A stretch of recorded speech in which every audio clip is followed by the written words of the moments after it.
강원도 삼척에 가면 환선굴이라고 하는 굴이 하나 있습니다. 주 통로만 3km 정도, 연장까지 하면 8km 정도 되는 굴이라고 합니다. 국내에서 관광용으로 개발된 동굴 중에서 가장 규모가 큰 동굴이라고 합니다. 개인적으로는 저 환선굴에 갔다가 가장 마음에 드는 곳이 동굴 한 바퀴 도는데 1시간 정도 걸리는데요, 돌아 나오다 보면 위쪽에서 찍은 사진이 왼쪽에 있고 이제 다 나와서 반대편에서 찍은 사진입니다. 큰 광장이 하나 있습니다. 광장의 규모가 동굴 안에 있는 광장인데요, 우리 본당만 합니다. 굉장히 커요. 그래서 한쪽 편에 서서 이렇게 말을 하면 반대편에서 들을 수 있을 만큼 그런 구조가 되어 있습니다. 목사인지라 거기가 기도원이었으면 좋겠다, 그런 생각을 할 만큼 아주 좋습니다. 환선굴이라고 하는 것은 옛날에 한 스님이 돌을 닦기 위해서 그 동굴에 들어갔다가 그 스님이 나온 것을 본 적이 없답니다. 그래서 아마 그곳에서 신선이 되지 않았을까, 신선이 됐다, 환선했다. 그래서 그 승의 이름을 환선이라 하고 굴 이름을 환선굴이라고 합니다. 한 바퀴 도는데 1시간 걸리는데요, 한 바퀴 다 돌고 나서 나올 때 보면 굴 입구쯤 해서 저 동자승이 있습니다. 돌로 만들어진 까까머리 꼬마인데, 저희가 가족이 저희 갔다가 나올 때도 뒤에 나오시던 아주머니 한 분하고 딸인 것 같아요. 저 동자승 앞에서 머리를 숙이고 꾸벅꾸벅 하더니 저 모금합니다. 돈을 넣고 가는 거예요. 그 모습을 볼 때마다 이 아레오바고 강연이 생각이 납니다. 바울이 그런 심정이지 않았을까라는 마음으로 저곳에 가게 되어집니다. 비단 환선굴만이 아니라 이름도 설명도 없는 돌멩이에게 또 우상 앞에 머리를 조아리는 사람들을 보면 오늘 17장의 말씀이 생각납니다. 기쁨의 50일을 지난주까지 보냈습니다. 부활절에서 시작해서 성령 강림 주일까지를 기쁨의 50일이라고 합니다. 조금 더 길게 하면 주님이 오실 것을 기다리는 대림절이 교회력으로는 시작입니다. 1월이 아니고 대림절부터 교회력이 시작합니다. 대림절과 성탄절, 예수님이 오신 것을 기념하는 기간, 그리고 예수님의 고난당하심을 기억하는 사순절, 죽으심과 부활을 기념하는 부활절, 그리고 주님과 함께했던 기쁨의 50일 승천, 여기까지가 전반전이에요. 남자분들 보니까 이제 졸기 시작합니다. 어제 축구 잘 보셨지요? 진 경기긴 하지만 축구 경기를 보면 후반전이 있습니다. 전반전이 끝나고 후반전 시작할 때 심판이 휘슬을 불고 시작을 하지요. 마찬가지로 교회력에 있어서 대림절에서 시작해서 성령 강림 주일까지가 전반전입니다. 그리고 후반전을 시작하는 휘슬이 삼위일체 주일, 오늘입니다. 그래서 대림절부터 시작되어진 이 긴 이야기 형식으로 만들어진 교회력을 가지고, 이 말씀을 가지고 다시 오실 주님을 기다리는, 하나님과 함께 다시 오실 주님을 기다리는 시간이 되자라고 휘슬을 울리는 시간이 삼위일체 주일입니다. 그것이 오늘입니다. 그래서 삼위일체 주일을 지나서 다음번 대림절까지, 교회력으로는 내년이 되는 건데 11월까지는 다른 절기력이 없어요. 한국교회가 지키는 추수감사절이 있고 맥추감사절이 있고 뭐 있긴 하지만 그거는 교회가 일상생활 속에서 만들어 놓은 절기고, 교회력으로 따지는, 성경 본문을 따라서 만든 그 절기 속에는 아무것도 없이 다시 오실 주님을 하나님과 함께 조용히 묵상하며 갑니다라고 하는 의미로 후반전은 조용합니다. 그런 의미의 삼일체 주일입니다. 오늘 우리는 그 삼일체 주일에 바울을 통해서 전해주신, 바울이 한 설교 본문을 가지고 하나님을 만나보려고 합니다. 오늘 말씀의 배경이 되는 아덴이라고 하는 곳, 그리스의 수도인 아테네를 성경에서는 아덴이라고 번역을 해놓았는데, 전쟁과 지성의 여신인 아테나 여신의 이름을 따서 아덴, 아테네라고 이름을 정했습니다. 헬라의 수도이고 로마, 알렉산드리아, 그리고 아테네, 이 세 개가 헬라 문화의 3대 도시입니다. 로마의 3대 도시이기도 하고요. 특별히 이 아덴이라고 하는 곳은 소크라테스, 플라톤, 아리스토텔레스의 고향입니다. 그러다 보니까 사람들에게 자부심이 대단하겠지요. 우리 마을, 우리 지역 출신의 유명한 철학자. 그러다 보니까 그 자부심이 강해서 사람들 사이에 철학적인 논쟁이 자주 일어납니다. 그리고 신을 대하는 것도 다른 지역 사람들처럼 그냥 우상 하나 만들어 놓고 꾸벅하는 게 아니라 그 신에게 갖가지 의미를 붙이고 철학적인 사변을 행하면서 신들을 만들어가기 시작합니다. 그래서 고고학자들에 의하면 이 아덴이라고 하는 도시 안에만 공적으로 인정된 우상이 300개, 그리고 비공식 우상까지 합치면 3만의 우상이 있었다고 합니다. 그래서 고고학자들이 우스갯소리로 하는 소리가 아덴의 시민보다 우상이, 신이 훨씬 더 많다라고 하는 우스갯소리도 있습니다. 자, 그 도시를 향해서 하나님이 사도 바울을 통해서 주신 하나님에 관한, 삼위일체 하나님에 관한 말씀이 오늘 본문입니다. 첫 번째로 하나님은 창조주 하나님이십니다. 하나님이 누구시냐? 출애굽기 3장 14절에서 하나님이 스스로 모세를 통해서 이야기하시지요. 나는 나다. 나는 나 스스로 있는 자다 라고 말씀하고 있습니다. 환선굴에 앉아있는 신선의 형상이나 혹은 아덴을 수놓고 있는 3만여 개의 잡동사니 우상들이나 다 신이 아닙니다. 하나님이 이사야를 통해서 우리에게 이렇게 가르쳐 주십니다. 나는 여호와니, 이는 내 이름이라. 나는 내 영광을 다른 자에게, 내 찬송을 우상에게 주지 아니하리라. 하나님은 자신의 영광을 다른 누구에게도 나누어 주지 않았습니다. 그럼에도 불구하고 아덴 사람이나 혹은 환선굴을 드나드는 관광객들에게 허탄한 신에게 머리 숙이도록 사람들은 우상을 만들어 놓고 있습니다. 하나님은 사람의 손으로 짓거나 사람의 지혜 속에서 만들어진 존재가 아닙니다.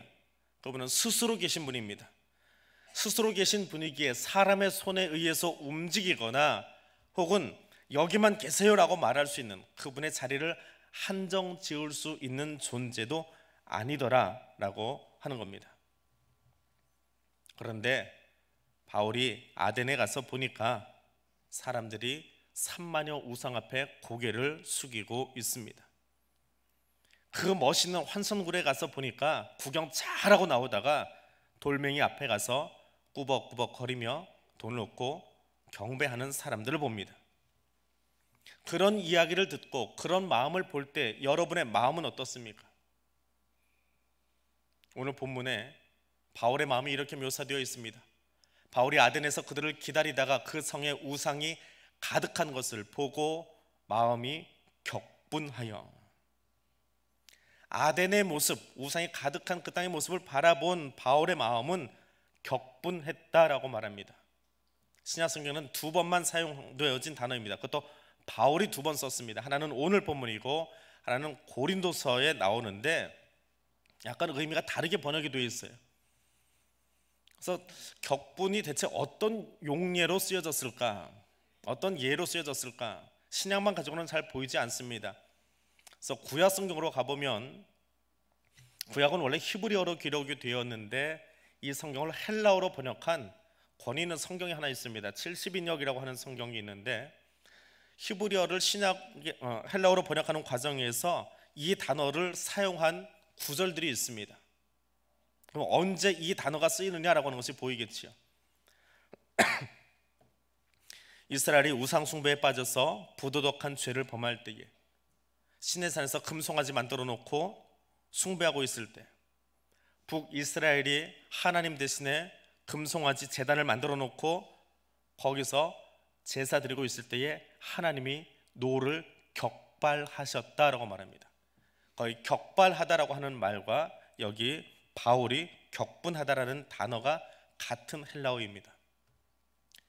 또 다른 단어는 다르게 번역이 되어 있는데, 하나님께서 자기 백성들이 우상에게 가서 절하는 것을 보고 하나님이 질투하신다라고 표현합니다. 질투한다라고 하는 말도 동일한 헬라어입니다. 우리말로는 번역을 격분한다, 노를 바란다, 질투한다라고 되어 있지만 다 똑같이 같은 헬라어를 쓰고 있습니다. 그럼 16절에 나오는 아덴에서 우상을 섬기고 있는 사람들을 바라보면서 바울이 느낀 감정은 대체 무엇이냐? 그 바울 안에 있는 성령님이, 그 하나님이 내면에서 그 바울의 우상 숭배하는 사람들을 바라보면서 분노하고 계시는 거예요. 어떻게 사람이 돌멩이 앞에서 이렇게 절하고 있냐? 환성구를 나오다가 그 아주머니를 바라보면서 이번 저런 데다 저런 뭐가 복이 나온대? 그리고 빈정거리고 지나가는 게 아니에요. 성령님이 내 안에서 어떤 마음을 주신다고요? 분노케 하시는 거예요. 그건 아닌데, 그건 죽는 일인데 왜 거기 가서 그러고 있어? 하고 성령님이 내 안에서 질투하고 분노하시는 그 마음을 바울이 느끼고 표출하는 것을 격분한다라고 하는 겁니다. 그래서 성령에 붙들린 사람이 아덴의 모습을 보거나 혹은 환상굴에서 그 동자승에게 꾸벅거리고 있는 사람들을 바라보면 가슴 속에 그 마음이 올라와야 된다는 거예요. 그 사람이 불쌍하고 심판이 임해서 죽어가는 모습이 보이면서 화가 나고 그래서는 안 되지라고 하는 마음이 올라오는 것이 성령에 붙들려 살아가는 사람들의 모습이다라고 하는 겁니다. 왜요? 하나님이 어떤 분이신지 알기 때문에. 24절에 가니까 우주와 그 가운데 있는 만물을 지으신 하나님께서는 천지의 주제시니 하고 말하고 있습니다. 생명의 근원이신 하나님은 생명을 창조하시고 그것을 새롭게 부여하시는 하나님이십니다. 하나님은 그 앞에 모인 사람들을 순하게 만드는 사람이 그런 존재가 아니에요. 신나게 환상굴 돌아다니고 있다가 다 구경 끝나고 나오면서 동자승을 보고는 우리가 너무 신나게 놀았나 보다, 그래서는 절하고 가야지, 한순간 숙연하게 만드는 존재가 아니라는 거예요. 마음대로 자기 하고 싶은 대로 살다가 주일날 예배 시간 되면 여기 나와가지고 그래도 저 예배 잘 드리고 있지요, 1시간 경건하게 갑니다. 하나님이 그것을 원하시는 분이 아니라는 거예요. 하나님은 어떤 분이요? 하나님이 주신 모든 세계 가운데 존재하시면서 이 예배당만이 아니라 우리의 모든 곳에 존재하시면서 그곳에서 우리에게 새 힘과 능력을 부여해 주시는 분이 창조주 하나님이십니다.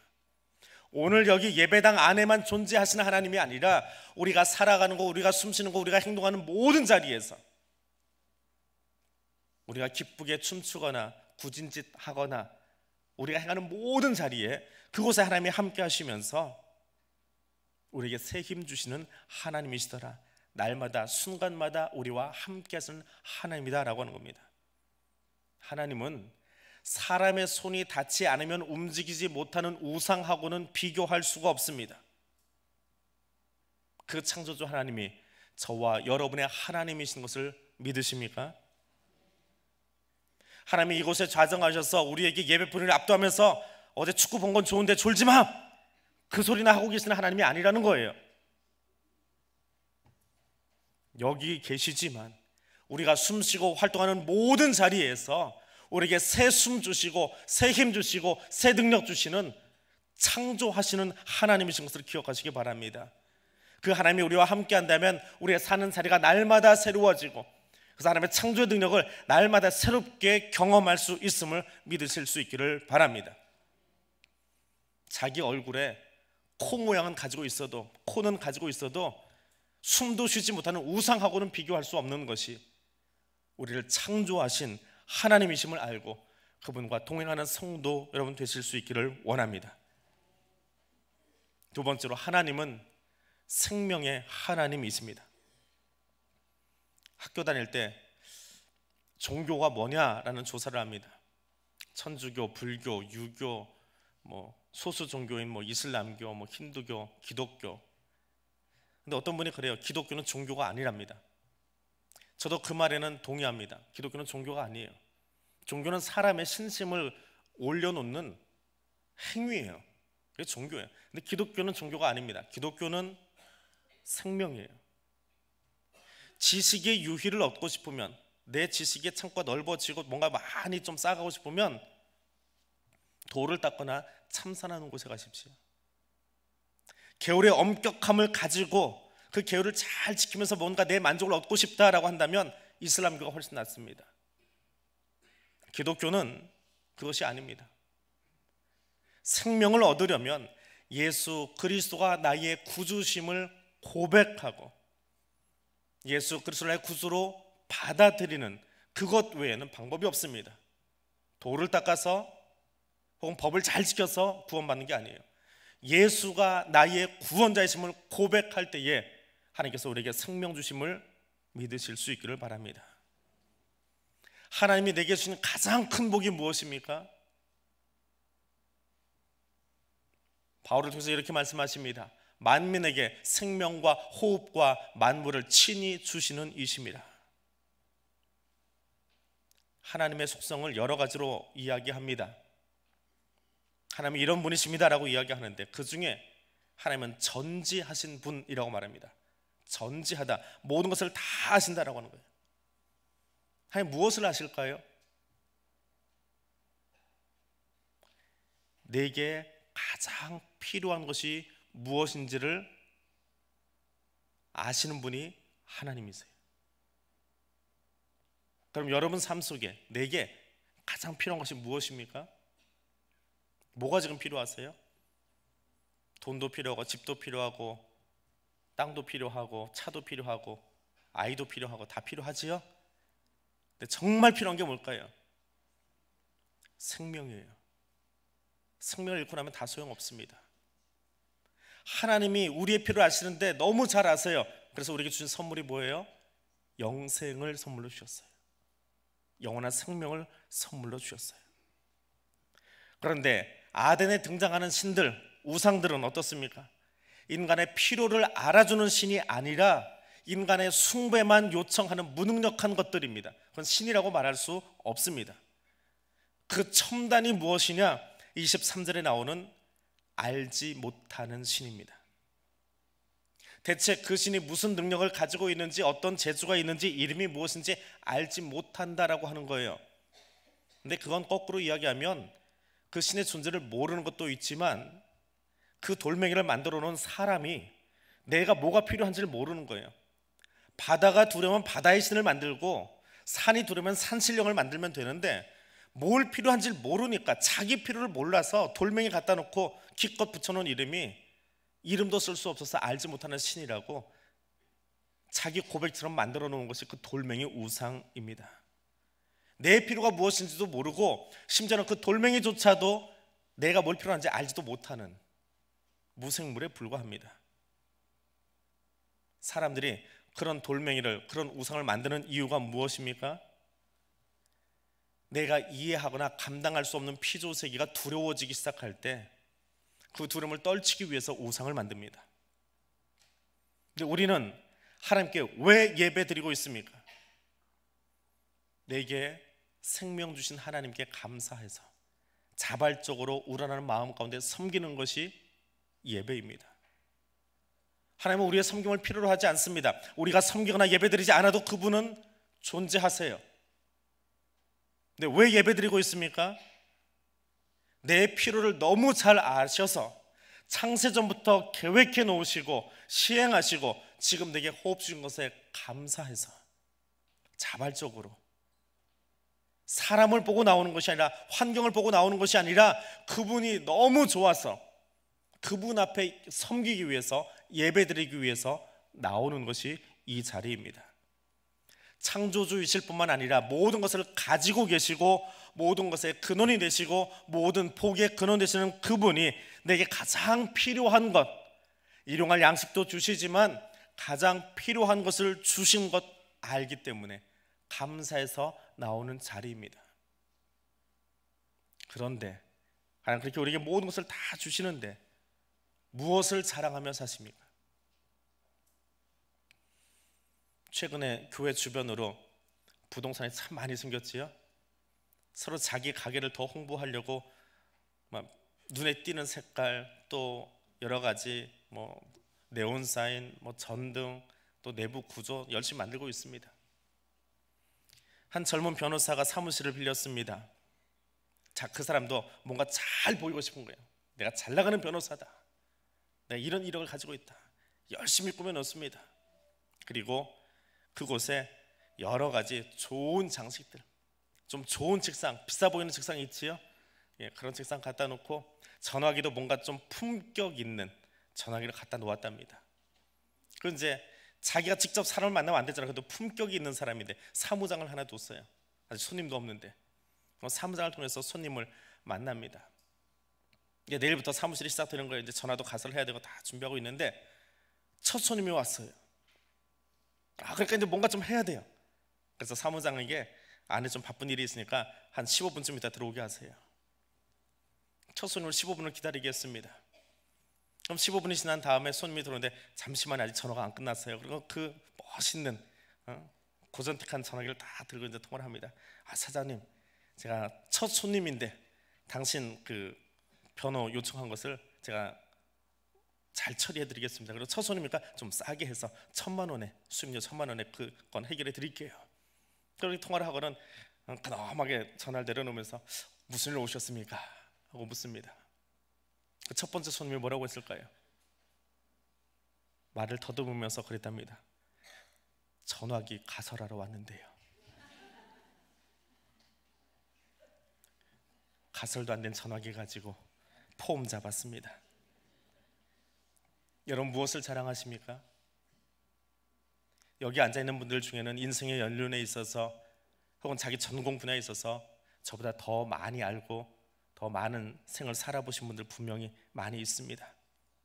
근데 그런 여러분 앞에서 제가 자랑할 수 있는 유일한 것 한 가지 있다면, 나를 아시고 나를 기억하시고 나를 사랑하시는 그 하나님의 존재에 대해서는 분명하게, 어쩌면 여러분보다 더 힘있게 말할 수 있습니다. 그 하나님은 누구보다 나에 대해서 잘 아시고 내가 가장 필요로 하는 것이 무엇인지를 이미 다 준비해 놓고 계시는 가장 멋진 하나님, 그분이십니다. 근데 그런 하나님을 고장 덧칠된 금박, 은박, 여러 가지 색깔 천조각으로 걸쳐놓고 섬기려 하는, 우상 숭배하는 사람들, 시간이 지나면 사라져버리는 그 명예와 권력에 사로잡혀서 살아가는 사람들, 그런 사람이 아니라 나를 지으시고 내게 생명 주시고 영원히 함께 하시마 약속하신 그 하나님 앞에 온전한 예배자로 살아갈 수 있기를 다시 한번 결단하는 이 주일 아침 될 수 있기를 소원합니다. 세 번째로, 그 하나님은 나의 주권자이십니다. 주권자이신 하나님, 바울을 통해서 이렇게 말씀하십니다. 인류의 모든 족속을 한 혈통으로 만드사 온 땅에 살게 하시고 그들의 연대를 정하시며 거주의 경계를 한정하셨으니, 하나님이 땅의 경계를 정하셨대요. 그것을 주권이라고 말합니다. 주권이라고 하는 단어는 주인으로서 행사할 수 있는 권세를 말합니다. 주권이라는 단어가 들어가 있는 법적인 조항이 있지요. 대한민국 헌법 1조입니다. 제1장 총강 제1조 1항 대한민국은 민주공화국이다. 2항 대한민국의 주권은 국민에게 있고 모든 권력은 국민으로부터 나온다. 여러분, 대한민국의 주권을 가진 국민으로서 행동하고 계십니까? 대한민국이 민주공화국으로 세워져 가도록 여러분에게 주어진 권리를 포기하지 않고 제대로 행사하고 있습니까? 같은 이치로 하나님 나라는 어떤 것이냐, 대한민국 헌법에 비추어서 이렇게 써봅니다. 교회는 하나님의 나라다. 교회의 주권은 하나님에게 있고 모든 권력은 하나님으로부터 나온다. 인정하십니까? 하나님의 주권 통치는 벽돌로 지어진 이 건물 안에만 미치지 않습니다. 바울을 통해서 말씀하신 것처럼 우리의 혈통과 우리의 연한과 우리의 거주 공간이 어디까지인지를, 내가 이 땅에 얼마나 살아야 하며 어디에 살아야 하며 누구와 살아야 하며 어떻게 살 것인지를 이미 확정해 놓으신 것이 하나님의 주권입니다. 우리가 그것을 인정하며 드리는 기도 언어가 하나 있지요. 우리의 생사화복을 주관하시는 하나님, 삶과 죽음과 복과 저주까지도 주관하신 하나님, 그분이 나의 하나님이기에 우리는 하나님 앞에 아무 말 할 수 없습니다. 거꾸로 이야기하면 하나님의 예정과 섭리를 벗어난 인간의 일은 어디에도 없다라고 하는 말이 생사화복을 주관하시는 하나님이시고 그분이 나의 주권자라고 인정하는 말입니다. 대한민국의 행정부, 입법부, 사법부의 어떤 리더십을 가진 사람도 주권이 국민에게 있음을 안다면 국민을 두려워하고 국민의 뜻을 존중하면서 자신에게 맡겨진 직임을 감당해야 하듯이, 마찬가지로 우리의 삶과 행사가 하나님의 주권 아래 있음을 아는 사람이라면 내 삶을 성령의 인도하심에 맡기고 성령과 동행하는 삶을 살아갈 때가 가장 형통한 삶인 것을 알고 인정해야 합니다. 그리고 그 사람이 삼일찬양과 더불어서 예수 그리스도의 재림을 기다리며 종말의 신앙으로 살아갈 때 그 사람이 가장 지혜로운 그리스도인임을 기억하시기 바랍니다. 말씀을 마무리합니다. 아덴의 사람들이 창조주여 구원자이시며 보혜사 되시는 하나님을 알지 못했습니다. 그래서 어서 돌멩이 하나 주워다가 그걸 앉혀놓고 신이라고 하며 앉아있는 모습을 보며 바울이 격분합니다. 그곳에 선교를 위해 달려갔던 바울의 입을 통해서 하나님이 누구신지를 친히 들려주셨습니다. 그리고 그의 설교 마지막에 하나님은 우리에게 이렇게 말씀하십니다. 30절과 31절의 말씀을 세 번역 성경으로 읽어드립니다. 하나님께서는 무지했던 시대에는 눈 감아주셨지만 이제는 어디에서나 모든 사람에게 회개하라고 명하십니다. 그것은 하나님께서 세계를 정의로 심판하실 날을 정해 놓으셨기 때문입니다. 하나님께서는 자기가 정하신 사람들을 내세워서 심판하실 터인데 그를 죽은 사람들 가운데서 살리심으로 모든 사람에게 확신을 주셨습니다. 알지 못하던 시대에는, 하나님이 전해지지 않았던 그 시대에는 정상 참작해 주겠다라고 하는 말씀입니다. 그런데 지금 대한민국에는 하나님의 이름이 들리지 않은 곳이 있습니까? 방송으로, 전파로, 전도지로, 사람으로, 교회로, 십자가로 다 전해졌습니다. 하나님의 뜻을 알려주셨고 교회는 그 뜻을 전하기 위해서 지금도 하나님의 선교를 감당하고 있습니다. 그럼 이제 남은 것은 무엇입니까? 예수 이름이 증거되었는데 하나님께 온전한 예배를 드리지 않는다면 그 사람에게 남아있는 것은 정해진 날 심판밖에는 없습니다. 삼위일체 주의를 지키고 있습니다. 하나님이 나의 창조주 되시며 구속자 되시며 영원히 함께 하시는 보혜사 성령님, 여기 나와 함께 하십니다. 그분과 주님 다시 오실 때까지 함께 걷겠습니다. 우리 결단해야 하지만 더불어서 나의 사랑하는 가족이, 우리 이웃이 하나님의 이름을 듣고도 주께로 돌아오지 않는다면 오늘 말씀에 약속하신 것처럼 그들에게는 오직 심판만이 약속되어 있습니다. 그들을 바라보며 그들을 긍휼히 여기며 나아가 증거하는 것이 오늘 이 시간을 살아가는 삼일체 주의를 지키는 오늘 우리의 결단이고 삶이어야 합니다. 그 삶을 위해 다시 한번 결단하며 세상을 향해 나아갈 수 있는 하나님의 사람들 되시기를 바랍니다. 기도하겠습니다. 창조자 되신 하나님 아버지, 우리에게 생명 주시고 호흡하게 하심을 감사합니다. 우리 어리석은 모습에도 불구하고 우리를 기억하시며 긍휼히 여기시는 하나님, 2000년 전 아덴의 사람들이 알지 못하는 신에게 절하며 복을 구하듯 헛된 우상을 찾아가는 사람들을 긍휼히 여기시고 저들을 향하여 생명의 복음을 전할 책임을 힘써 지키지 못한 우리의 죄를 용서하여 주옵소서. 복음을 세상의 취미거리로 만들거나 토론거리로 만들려 하는 사탄의 계략에 넘어가지 않게 하시고 하나님께서 주신 생명과 사랑과 은혜를 전하는 우리가 되게 하옵소서. 삼위일체 주의를 지키며 이제는 창조주여 구원자 되시며 보혜사 되시는 하나님과 더불어 다시 오실 주님을 기다리는 믿음의 자리를 지키고 증거하는 성도와 교회가 되게 하여 주옵소서. 예수님 이름으로 기도드립니다. 아멘.